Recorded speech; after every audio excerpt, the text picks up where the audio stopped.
don't convert this person because he's so young, and what if he doesn't, what if he's not happy or something, But anyway, but Rabbi Flam was a really good person, and he passed away a few years ago, actually, unfortunately. But I think then he was in his 50s, So he did this, and he later on, years later, he told me that this meeting was one of the most inspiring experiences of his life. That's how he explained it, because he said that Moshe did not know why we were going to see him.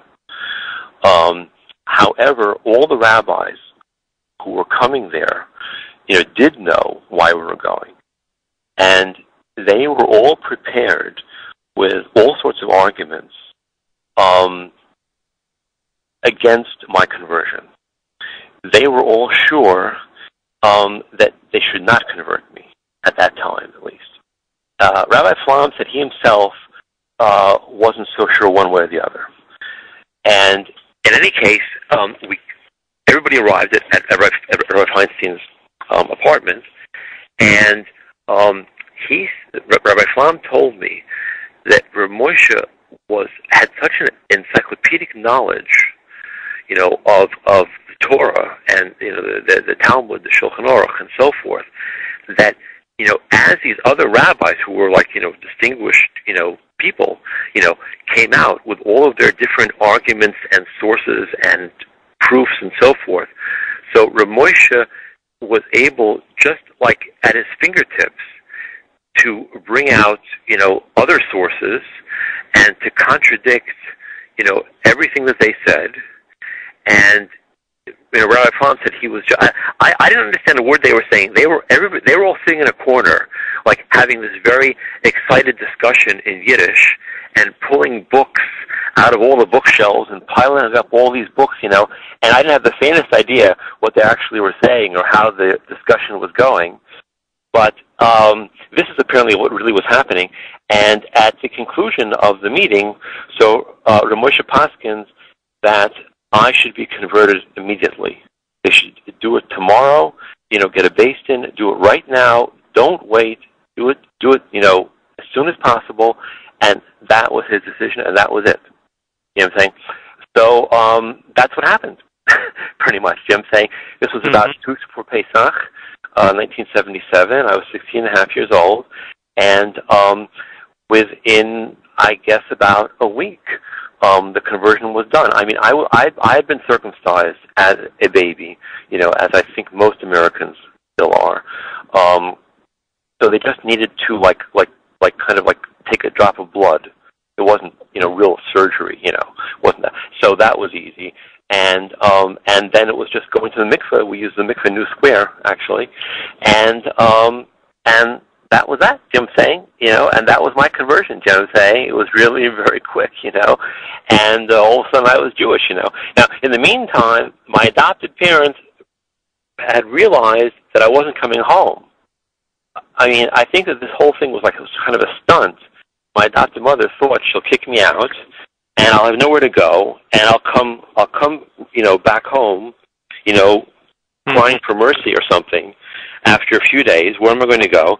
I mean, just by the way, I mean, looking back on it in retrospect, I mean, I think that kind of stunts probably is considered to be criminal endangerment of a minor, you know what I'm saying, which might be a felony, you know what I'm saying? But anyway, that was her idea, but I didn't come back. I didn't call, So she started trying to track me down. And she found out somehow where I was in Muncie with the stocks, and she wanted me to come home and everything else. You know what I'm saying? And but I refused to come home. I didn't want. I didn't want to come home anymore. And so anyway, basically, I made up some story that I was going to New York City and I was going to break off contact with them for a period of time. And, I couldn't live with them anymore, since I had to keep kosher and, everything else, and I wanted to go to study in yeshiva. So anyway, I ended up going for a few months to this yeshiva in Far Rockaway called Shar Yashuv, which was under the direction of Rabbi Moshe, who was that? Rabbi Shlomo Freifeld. That was about, I think it still is about Shuv Yeshiva in Far Rockaway, Queens. I went there for a few months, and then my adopted parents, they kept threatening to hire private detectives and to look for me, and the police were looking for me and stuff like that, So what I did is out of concern for my own safety, I didn't want to be kidnapped back or something. I went to Israel.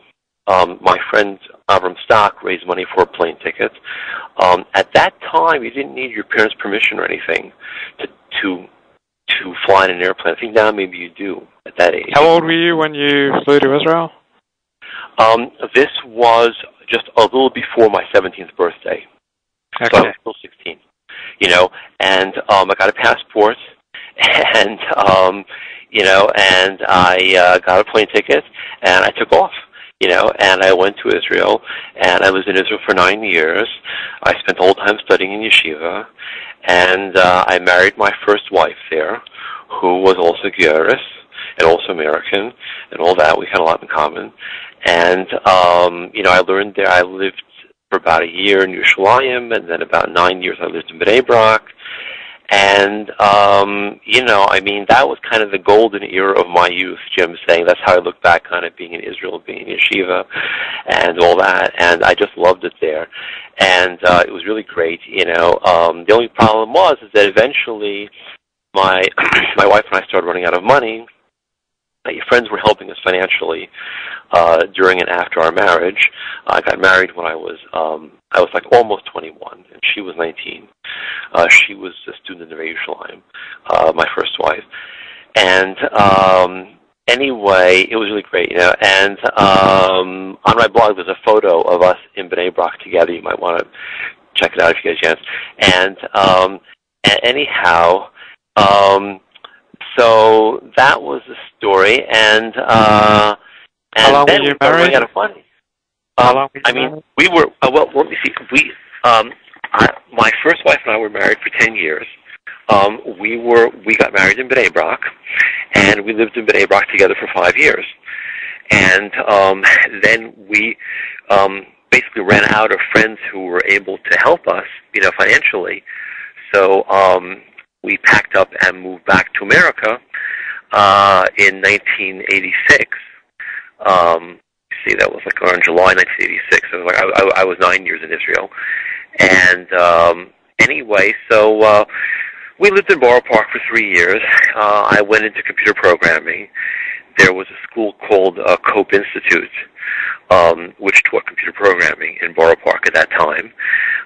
That's when it was still easier to that was like when computer programming was the hot profession back in the 80s, Yeah. In the United States, I'd say from 1965 up until 2000, computer programming was a pretty good profession to get into. And, so I did that, I did programming, and my ex-wife, she went to a school called FIT, Fashion Institute of Technology, and she learned pattern making for women's clothing, which also was a fairly good paying profession in the garment district in New York City. So anyhow, we both ended up getting jobs and started making a little bit of money.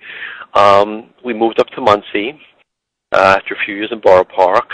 We bought a car, and we had a nice little apartment in Muncie and all that. We were not able to have children because I happen to have a condition called a low sperm count. And at that time, there was no treatment as yet available medically for that problem. And so we remained childless and throughout our marriage.